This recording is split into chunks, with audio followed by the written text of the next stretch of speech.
एक तरफ जिंदगी और मौत की जंग चल रही थी और दूसरी तरफ एक दिल चुपके चुपके किसी और का हो रहा था। हॉस्पिटल का माहौल खामोश था, लेकिन उस खामोशी के अंदर एक तूफान छुपा हुआ था। एलिफ आईसीयू में जिंदगी और मौत के दरमियान थी। डॉक्टर ने कहा था कि उसकी कंडीशन क्रिटिकल थी, लेकिन अब थोड़ी बेहतर है। सैहान उसके पास ही बैठा था। उसकी आंखों में सिर्फ एक ही डर था, अगर एलिफ चली गई तो मैं क्या करूंगा। एलिफ बेहोशी में भी उसका नाम लेती रही और जब होश आया तो उसने सिर्फ इतना कहा, तुम मुझे छोड़ तो नहीं दोगे ना। सैहान का दिल टूट गया और उसने जवाब दिया, मैं कभी तुम्हें नहीं छोड़ूंगा। लेकिन कहानी सिर्फ यहीं खत्म नहीं होती। सैहान के अंदर कुछ बदल रहा था। वो खुद समझ नहीं पा रहा था कि ये फिक्र है या कुछ और गहरा एहसास। वो खुद कहता है, मैं सिर्फ उसके साथ रहना चाहता हूँ हर पल। और यहीं से शुरू होती है एक खतरनाक इमोशनल शिफ्ट। लेकिन दूसरी तरफ गेम सिर्फ हॉस्पिटल तक नहीं था। गाजी यूसुफ के अल्फाज सब कुछ बदल देते हैं।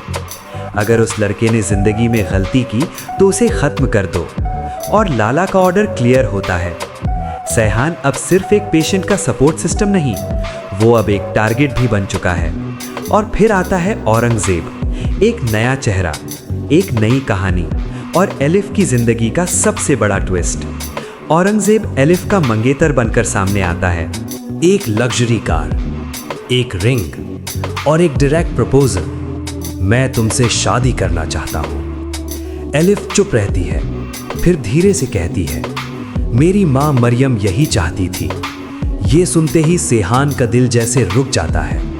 वो कहता है, मत बताओ मुझे, मैं बर्दाश्त नहीं कर पाऊंगा। सैहान अंदर ही अंदर टूट जाता है।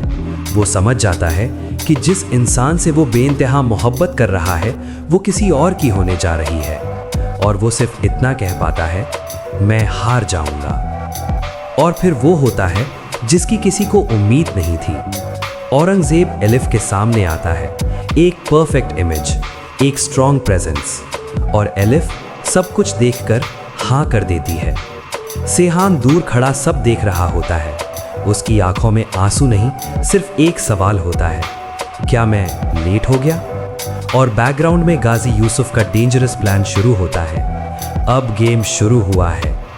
एक तरफ मोहब्बत, एक तरफ जबरदस्ती का रिश्ता और बीच में एक ऐसा इंसान जो सब कुछ खो रहा है।